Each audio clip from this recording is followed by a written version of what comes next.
May mga tao na kahit hindi naman sobrang stand out ang itsura, pero sobrang lakas ng dating.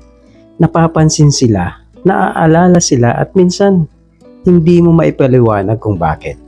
Sa bidyong ito, pag-uusapan natin ang mga maliliit na bagay na hindi mo napapansin pero sobrang lakas ng epekto sa attraction mo.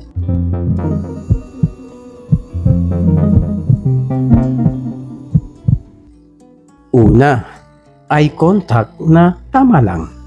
Hindi yung titig na nakakatakot, pero hindi rin yung iwas ng iwas. Yung tipong kapag kinakausap ka, ramdam nilang present ka. Simple lang, pero sobrang lakas ng impact nito. Slow at kalmang paggalaw. Yung hindi ka nagmamadali sa kilos mo.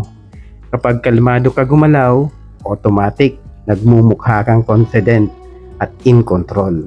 At yun ang attractive. Pangatlo, totoong ngiti.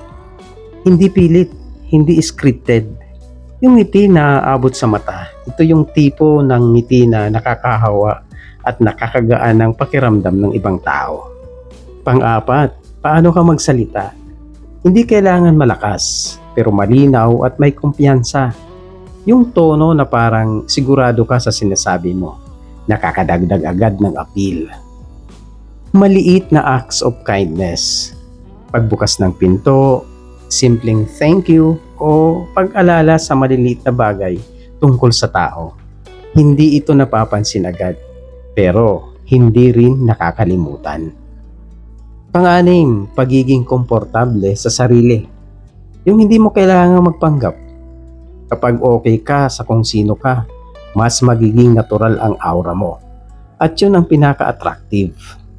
At ang panghuli, pampito, subtle na confidence. Hindi mayabang. Hindi mo kailangang ipagsigawan na confident ka. Minsan, yung tahimik ka lang, pero ramdam nila. Yun ang pinakamalakas ang dating.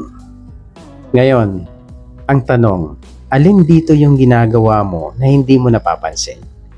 I-comment mo sa baba at kung gusto mo pa ng ganitong content tungkol sa attraction at confidence, don't forget to like and subscribe.